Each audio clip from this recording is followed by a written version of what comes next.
Leitura estratégica do Código Eleitoral, título 1 do Tribunal Superior, artigo 16, compõe-se o Tribunal Superior Eleitoral, inciso 1, mediante eleição pelo voto secreto, a linha A, de 3 juízes, dentre os ministros do Supremo Tribunal Federal, a linha B, de 2 juízes, dentre os membros do Tribunal Federal de Recursos, inciso 2, por nomeação do Presidente da República, de 2 entre 6 advogados de notável saber jurídico e idoneidade moral, indicados pelo Supremo Tribunal Federal. Parágrafo 1º.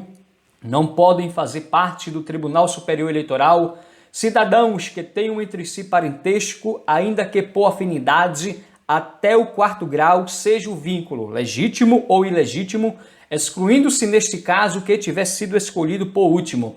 Parágrafo 2º. A nomeação de que trata o inciso 2 deste artigo não poderá recair em cidadão que ocupe cargo público de que seja demissível ad nutum, que seja diretor, proprietário ou sócio de empresa beneficiada com subvenção, privilégio, isenção ou favor em virtude de contrato com a administração pública ou que exerça mandato de caráter político, federal, estadual ou municipal. Artigo 17. O Tribunal Superior Eleitoral elegerá para seu presidente um dos ministros do Supremo Tribunal Federal, cabendo ao outro a vice-presidência, e para Corregedor-Geral da Justiça Eleitoral, um de seus membros. Parágrafo 1º. As atribuições do Corregedor-Geral serão fixadas pelo Tribunal Superior Eleitoral. Parágrafo 2º. No desempenho de suas atribuições, o Corregedor-Geral se locomoverá para os estados e territórios nos seguintes casos. Inciso 1. Por determinação do Tribunal Superior Eleitoral. 2. A pedido dos Tribunais Regionais Eleitorais. 3. A requerimento de partido deferido pelo Tribunal Superior Eleitoral. E 4. Sempre que entender necessário. Parágrafo 3º. Os provimentos emanados da Corregedoria Geral vinculam os corregedores regionais que lhes devem dar imediato e preciso cumprimento.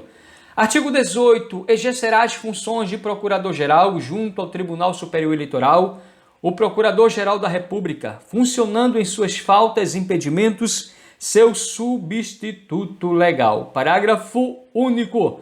O Procurador-Geral poderá designar outros membros do Ministério Público da União, com exercício no Distrito Federal e sem prejuízo das respectivas funções para auxiliá-lo junto ao Tribunal Superior Eleitoral, onde não poderão ter assento. Artigo 19. O Tribunal Superior deliberará por maioria de votos em sessão pública com a presença da maioria de seus membros. Parágrafo único. As decisões do Tribunal Superior, assim na interpretação do Código Eleitoral, em face da Constituição e cassação de registros de partidos políticos, como sobre quaisquer recursos que importem anulação geral de eleições ou perda de diplomas, só poderão ser tomadas com a presença de todos os seus membros. Se ocorrer impedimento de algum juiz, será convocado substituto ou respectivo suplente. Artigo 20. Perante o Tribunal Superior, qualquer interessado poderá arguir a suspeição ou impedimento dos seus membros, do Procurador-Geral ou de funcionários de sua secretaria, nos casos previstos na Lei Processual Civil ou Penal e por motivo de parcialidade partidária, mediante o processo previsto em regimento. Parágrafo único.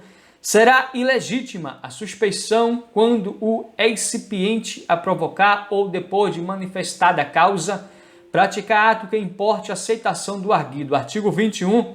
Os tribunais e juízes inferiores devem dar imediato cumprimento às decisões, mandados, instruções e outros atos emanados do Tribunal Superior Eleitoral. Artigo 22. Compete ao Tribunal Superior, inciso 1, processar e julgar originariamente, a linha A, o registro e a cassação de registro de partidos políticos, dos seus diretórios nacionais e de candidatos à presidência e vice-presidência da República. A linha B, os conflitos de jurisdição entre tribunais regionais e juízes eleitorais de estados diferentes. A linha C, a suspeição ou impedimento aos seus membros, ao Procurador-Geral e aos funcionários da sua secretaria. A linha D, os crimes eleitorais e os comuns que lhe forem conexos cometidos pelos seus próprios juízes e pelos juízes dos tribunais regionais. E o habeas corpus ou mandado de segurança em matéria eleitoral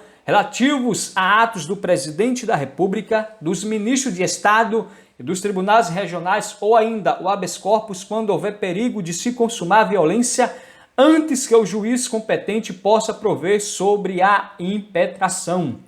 F. As reclamações relativas a obrigações impostas por lei aos partidos políticos quanto à sua contabilidade e a apuração da origem dos seus recursos. G. As impugnações, a apuração do resultado geral, proclamação dos eleitos e expedição de diploma na eleição de presidente e vice-presidente da República. H. Os pedidos de desaforamento dos feitos não decididos nos tribunais regionais dentro de 30 dias da conclusão ao relator, formulados por partido, candidato, Ministério Público ou parte legitimamente interessada. E as reclamações contra os seus próprios juízes que, no prazo de 30 dias a contar da conclusão, não houverem julgado os feitos a eles distribuídos. J.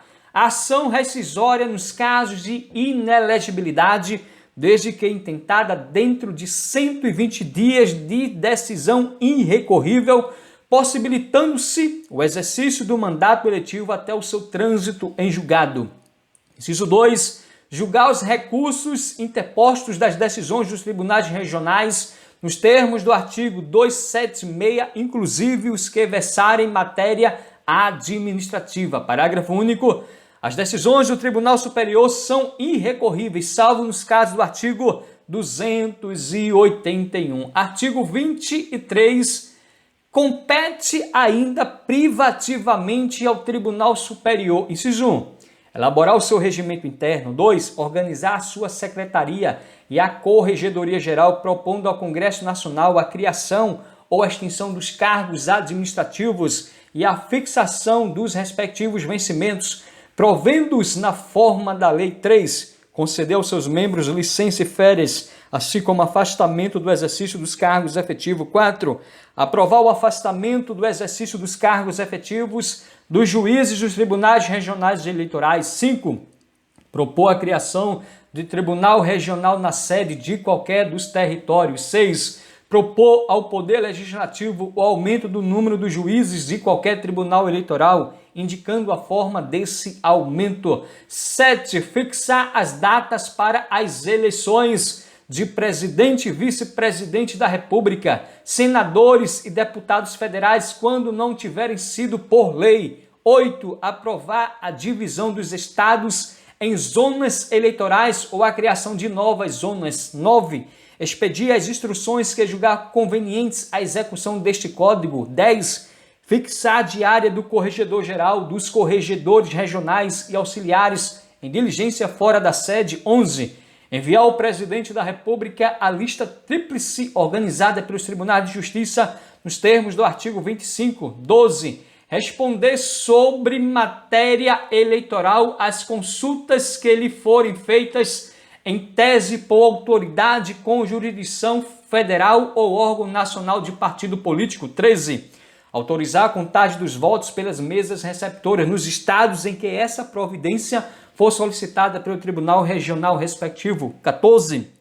Requisitar a força federal necessária ao cumprimento da lei, de suas próprias decisões ou das decisões dos tribunais regionais que o solicitarem e para garantir a votação e a apuração. 15. Organizar e divulgar a súmula de sua jurisprudência. 16. Requisitar funcionários da União e do Distrito Federal quando exigir o acúmulo ocasional do serviço de sua secretaria. 17. Publicar um boletim eleitoral. 18. Tomar quaisquer outras providências que julgar conveniente à execução da legislação eleitoral. Artigo 23. A competência normativa regulamentar prevista no parágrafo único do artigo 1º e no inciso 9 do caput do artigo 23 deste Código restringe-se a matérias especificamente autorizadas em lei, sendo vedado ao Tribunal Superior Eleitoral tratar de matéria relativa à organização dos partidos políticos. Artigo 24. Compete ao Procurador-Geral como chefe do Ministério Público Eleitoral, inciso 1, assistir às sessões do Tribunal Superior e tomar parte nas discussões. 2. Exercer a ação pública e promovê-la até final em todos os feitos de competência originária do Tribunal. 3. Oficiar em todos os recursos encaminhados ao Tribunal. 4. Manifestar-se por escrito ou oralmente em todos os assuntos submetidos à deliberação do Tribunal, quando solicitada sua audiência por qualquer dos juízes ou por iniciativa sua, se entender necessário. 5. Defender a jurisdição do Tribunal. 6. Representar ao Tribunal sobre a fiel observância das leis eleitorais, especialmente quanto à sua aplicação uniforme em todo o país. 7. Requisitar diligências, certidões e esclarecimentos necessários ao desempenho de suas atribuições. 8. Expedir instruções aos órgãos do Ministério Público junto aos tribunais regionais. E 9. Acompanhar, quando solicitado, o Corregedor-Geral, pessoalmente ou por intermédio de procurador que designe nas diligências a serem realizadas.